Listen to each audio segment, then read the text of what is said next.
Brewing a beer today. Brewing a beer. Today is a weird one. That's what the channel does sometimes. Brewing a beer with just ingredients I can find in the neighborhood.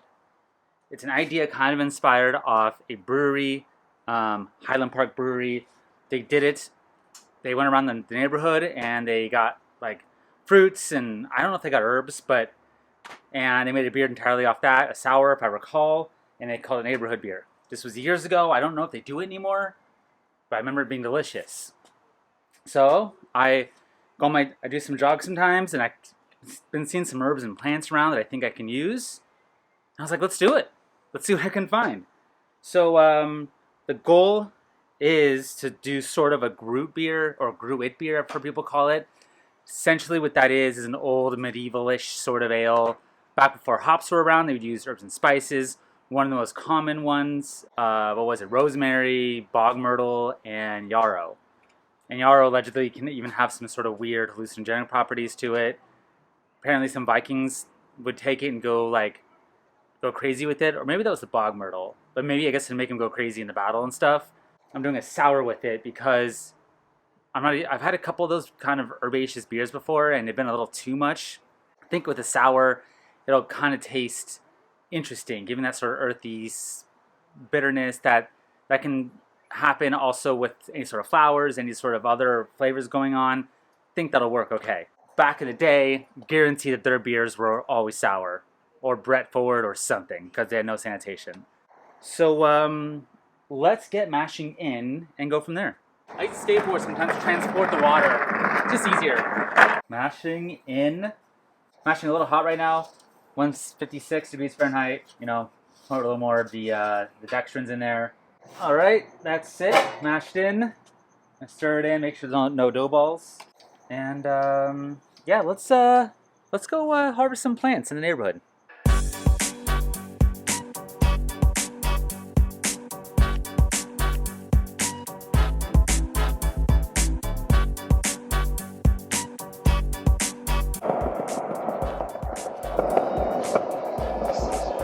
I'm a skateboarder since I was like 19. This is highly sketchy right now.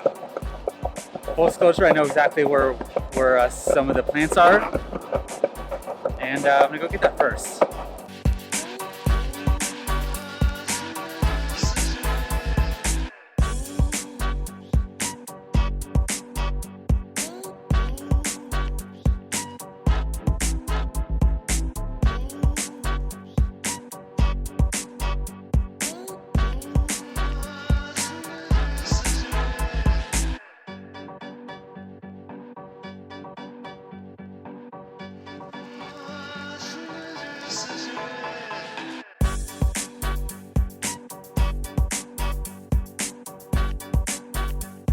Too high. Bummer. Oh, I want fruit. Well, hopefully on my way back I'll find something.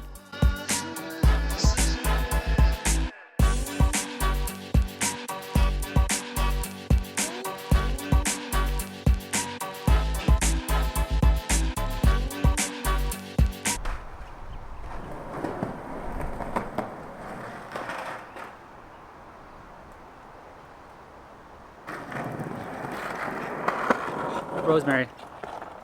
We got some sort of tangerines, it appears. That's all I could find on the tree. They smell really good though. Two little guys. Got a sunflower, which are edible. Got my yarrow here, probably more than I need. And a little lavender, which I don't need that much of either. So yeah, let's see how the spread looks out here on the table.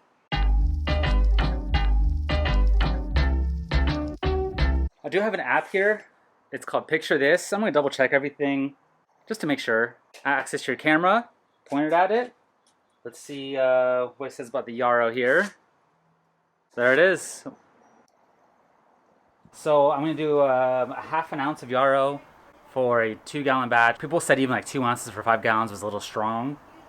So, you know, I could even maybe up into an ounce. But we'll see. We'll see when I go to put it in. Mash is about done. I'm going to pull it out and let's go to see what measurements I got here and I'll put it in.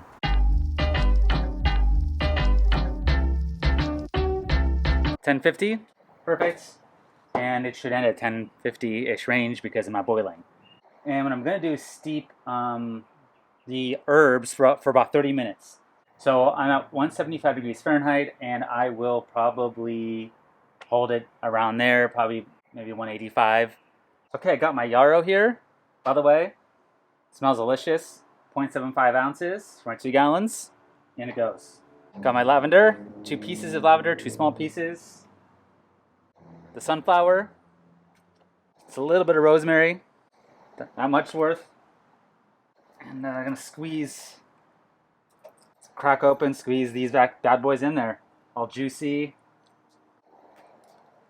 All right, the temperature's at 190 degrees. Gonna set alarm for 30 minutes. Cool it down, transfer.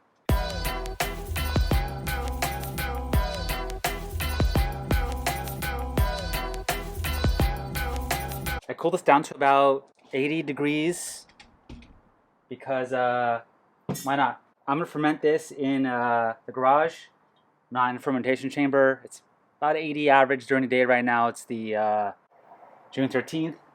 So let it do its thing. So the yeast. Got a Rosalaire blend. I bought this, I'm not kidding, probably a year ago. I don't know why I'm using it now. I just bought it on a whim. I was like, I'm gonna use that, and I haven't. So I'm gonna split it, half in each one, let it do its thing. I did do a smack pack on this about 3 or 4 hours ago, and it didn't really rise. I don't know if it even has a smack pack in it. I just hit it. I don't know. Well, there it is. What I'll probably do is monitor it.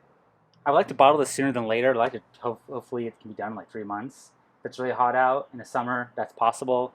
I'll maybe save one and throw some bottle dregs into it and kind of have it be its own journey a bit. But before we end off, I actually want to taste a little bit of this and see how it tastes. All right, pulled a little off from the kettle. It's interesting. I'm not getting that much herbs on it.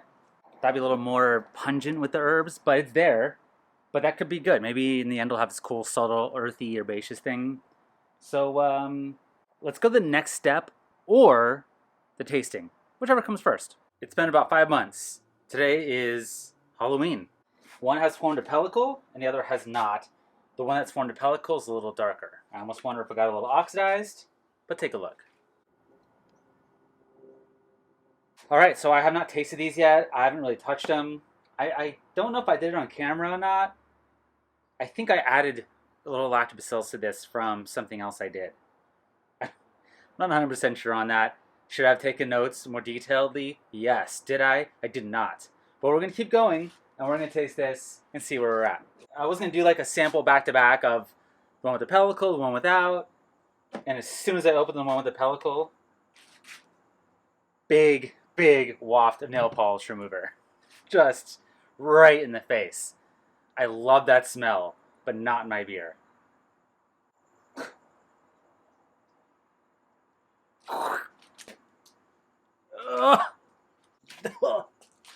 That could be the worst beer I've ever tasted. That could be it. And it tastes like Cheerios on top of that. That is oxidation all day long. I'm not sure why. I haven't really touched this. Maybe the airlock had a little gap in it or something. It wasn't filled to the top, obviously, as you can tell. Also probably a factor. That's a dumper. It happens. I've said this on the channel hundreds of times. Largely why I do 1 gallon batches is for things like this. This is a bit of an experiment. It could have been terrible anyway with all the stuff I put in it. So let me try the other one. I think the other one's going to be okay because it doesn't look dark. There's no pellicle on it. I will have my CO2 tank at the ready to purge it back in really quickly. But I'm going to wash this off and we'll try that one. So let's smell it. Well, weird cut just now. I know it's weird. It's empty. I for some reason all the footage I just recorded didn't take. I don't know why. So what I did is I tasted it. It tastes a little slightly odd. It could be just whatever else is in there, like sunflowers and yarrow and all that weird stuff. So, all right, I'm gonna bottle it now. Let's go to the tasting. We're here. Let it age another, I don't know how long. Today's the I don't know, January 17th, something like that. This was a good full long aged process. I did kind of want to do a sour with it, as I said. So let's get right to it. This is not very carbonated. Of course it's not. So it's obviously, there's a little carbonation in there. You can kind of see, but maybe it's just this bottle. Sour beers are hard to carbonate in the bottle sometimes, but whatever. It's there a little bit. I'll have other bottles and see, how it goes. So let's get to it. Smelling it's crazy. Now this might have a little bit of that oxidation, sort of like nail polish remover smell to it. That's last state, I believe it's called. But it could just be all the flowers and weird stuff I put in it. So I'm not entirely sure what that is. It's very sort of like perfumey floral, but in an intense way. It's not like hoppy, or like, it doesn't have that good hoppy sort of smell that you get with hops. There's no hops in this, but it's not quite as fresh. It's sort of like intense. I don't know how to describe it. Well, let's go for it. It's not terrible.